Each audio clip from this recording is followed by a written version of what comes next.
देखो, ये प्रॉब्लम है 6400 कॉल सर्विस एरर। ये हमारे मशीन में एरर आ रहा है। तो इसका क्या प्रॉब्लम है, क्यों होता है, ये सब आप डिस्कस करेंगे। मेंटेनेंस मोड में जाके भी ये प्रॉब्लम क्लियर, इनिशियलाइज मेमोरी करके भी क्लियर नहीं होता है। बहुत सारे वीडियो में आपको दिखाते हैं, लेकिन उसका एक्चुअल प्रॉब्लम वो नहीं है।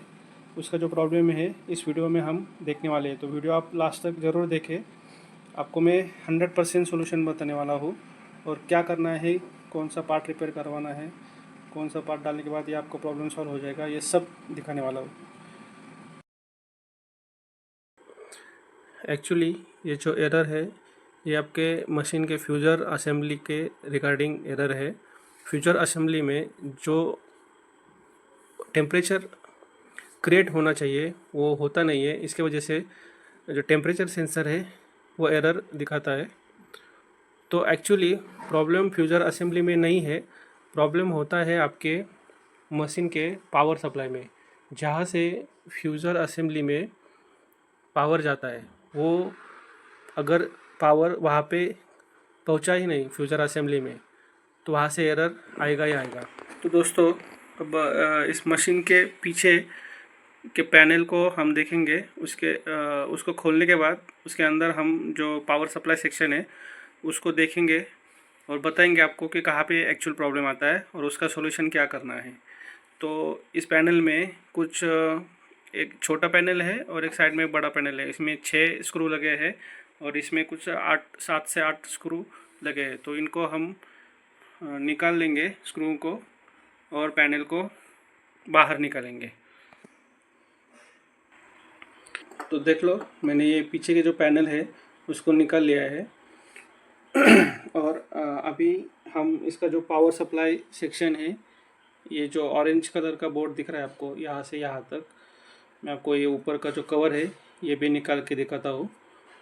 एक्चुअल कहाँ पे प्रॉब्लम आता है वो भी देखेंगे। और अगर ये ऊपर का पैनल आपको खोलना है तो यहाँ पे एक स्क्रू है, और इस साइड में फैन के अंदर के साइड एक स्क्रू है। 2 स्क्रू है बस, आपको ये निकालना है। और ऐसे थोड़ा बड़ा वाला पेचकस है जो अंदर तक जाता है, उसको लगा के हम ये 2 स्क्रू निकाल सकते हैं। देखो, ऊपर का कवर हमने निकाल लिया है। और अब यहाँ पे आप देखेंगे, यहाँ से आपका पावर कॉर्ड यहाँ पे लगा है। यहाँ से आपका पावर इन होगा, और ये यहाँ से कुछ आउटपुट है, ये बोर्ड में गए हैं, मदरबोर्ड में। और यहाँ पे देखेंगे ये जो वाइट कलर के बड़े बड़े जो वायर्स दिख रहे हैं आपको, ये वायर्स फ्यूज़र असेंबली के हैं। मतलब यहाँ से फ्यूज़र असेंबली में ये जो बड़े बड़े वायर्स है वाइट वाले, इस वायर से फ्यूज़र असेंबली में सप्लाई जाता है। और बहुत सारे आप प्रिंटर में, अगर प्रिंटर के अंदर देखेंगे सर्किट में, तो ऐसे ही बड़े वायर्स होते हैं। जो टोनर कार्ट्रिज वाले जो प्रिंटर आते हैं, जेरोक्स मशीन आते हैं, उसका जो फ्यूज़र असेंबली होता है उसमें ऐसे ही वाइट वायर्स में सप्लाई जाता है। तो यहाँ से सब पावर बनता है, लेकिन इस सेक्शन में यहाँ से यहाँ के इस वायर के पहले देखो, ये जो सर्किट है इसमें एक ये ट्रांजिस्टर लगा है। इसको हम आईसी भी बोल सकते हैं, ट्रांजिस्टर बोल सकते हैं। और इसके अंदर छोटे ब्लैक कलर के रिले टाइप कॉइल लगे हैं, ये वाला। और ये जो कॉइल है, ये बड़ा वाला, ये भी रिस्पॉन्सिबल है ये इसके आगे और एक छोटे कॉइल से। तो ये जो पार्ट है 1 2 3 4 5, ये इसके इस साइड में लगने वाले, इसमें ही इस 4-5 पार्ट में ही प्रॉब्लम होता है। इसमें से कोई पार्ट, जैसे कॉइल लूज़ हो गया, या फिर ट्रांजिस्टर लूज़ हो गया, या ड्राई सोल्डर हो गया, या फिर रिले है तो रिले स्टक हो गया, तो उसके वजह से इसमें सप्लाई नहीं जाता है। और कभी कभी ऐसा होता है कि कभी कभी बहुत टाइम मशीन चालू रखने के बाद कभी कभी ये एरर जाता भी है। और अभी हम देखेंगे आपको एरर कैसे जाता है। हम इसको क्या करेंगे, ये जितने भी पार्ट है, कॉइल है, ये वाली आईसी है, रिले टाइप है शायद ये, इसके अंदर जो मैकेनिज़्म है वो स्टक हो जाता है, उसकी वजह से भी आगे सप्लाई नहीं जाता होगा। ये आईसी का हीट सिंक है ट्रांजिस्टर का। कई तो एक तो लूज कनेक्शन होता है या फिर ड्राई सोल्डर हुआ है, इसके वजह से ये आगे नहीं जाता, या फिर वो पार्ट माल फंक्शन कर रहा है इसमें से कोई। तो हम यहाँ पे थोड़ा थोड़ा हल्का हल्का टैप कर लेंगे।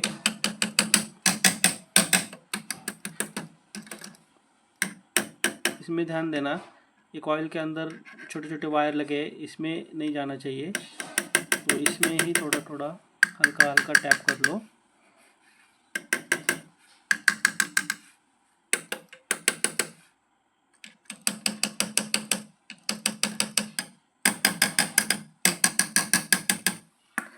और इतना करने के बाद अगर आपका जो प्रॉब्लम है वो सॉल्व हो रहा है तो अच्छी बात है, लेकिन प्रॉब्लम थोड़े दिनों के लिए सॉल्व हो जाएगा, फिर से अगर ये स्टक हो जाता है तो फिर से प्रॉब्लम आ जाएगा।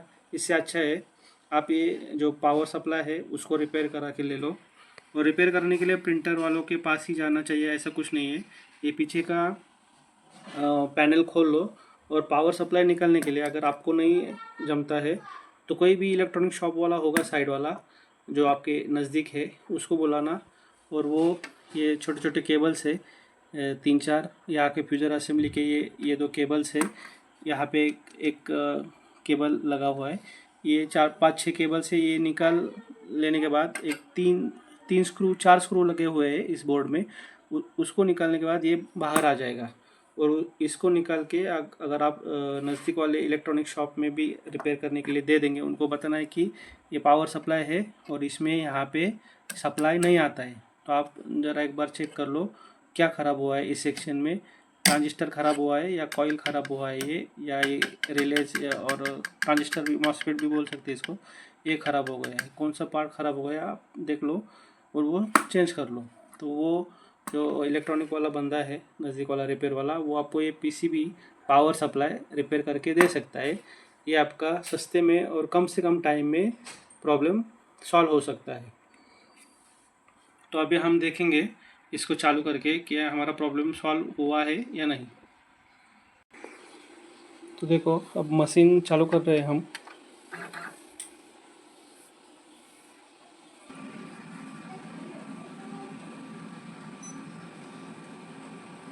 मशीन इंडस्ट्रियलाइज हो रहा है।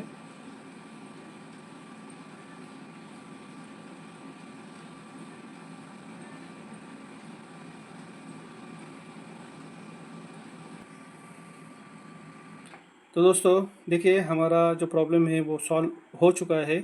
हमने उस पावर सप्लाई पे टैप करने के बाद जो फ्यूज़र असेंबली में जो सप्लाई है वो जा चुका है और हमारा मशीन रेडी कंडीशन में आ चुका है, इनिशियलाइज हो चुका है। अभी ये एरर नहीं आ रहा है देखो। और अभी हम एक प्रिंट में निकाल के देखेंगे। निकालने के लिए हम क्या करेंगे, स्टेटस में जाएंगे, तो स्टेटस में जाके हम रिपोर्ट प्रिंट करेंगे।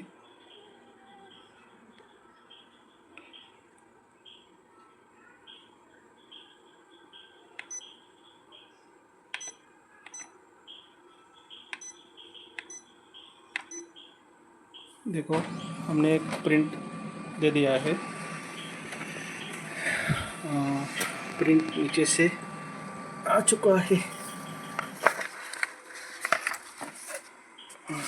ये देख लो, ये हमारा मशीन है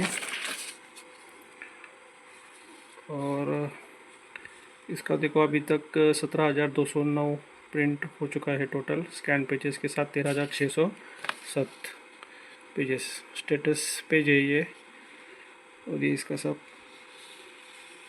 डिटेल्स। तो दोस्तों आपको ये वीडियो कैसे लगा? हालांकि ये जो सॉल्यूशन मैंने अभी आपको बताया है ये परमानेंट सॉल्यूशन मुझे तो नहीं लगता है, क्योंकि ऐसा प्रॉब्लम आता है बार बार और मैं वही करता हूँ अभी जो मैंने आपको वीडियो में दिखाया है, और ये मशीन चालू हो जाता है। लेकिन इसका कोई तो एक पार्ट है जो पावर सप्लाई का मिसफंक्शन कर रहा है, उसकी वजह से ये प्रॉब्लम आ रहा है। तो अभी अभी के लिए तो मैंने आपको ये प्रॉब्लम सॉल्व करके दिखाया है। आपको ये वीडियो कैसे लगा? अगर आपका भी ऐसे करने से आपका मशीन चालू होता है और आपका अगर पैसा बच जाता है, या फिर आपको प्रॉब्लम वैसे भी अगर आप पीसीबी रिपेयर करके आपका प्रॉब्लम सॉल्व होता है, तो आप इस मेरे वीडियो पे कमेंट ज़रूर कीजिए और मेरे वीडियो को लाइक कीजिए। और ऐसे ही सॉल्यूशन पाने के लिए प्रिंटर के रिलेटेड और लैपटॉप, डेस्कटॉप, आईटी रिलेटेड सब रिपेयरिंग के वीडियोस के टिप्स के लिए मेरे चैनल को ज़रूर सब्सक्राइब कीजिए। धन्यवाद।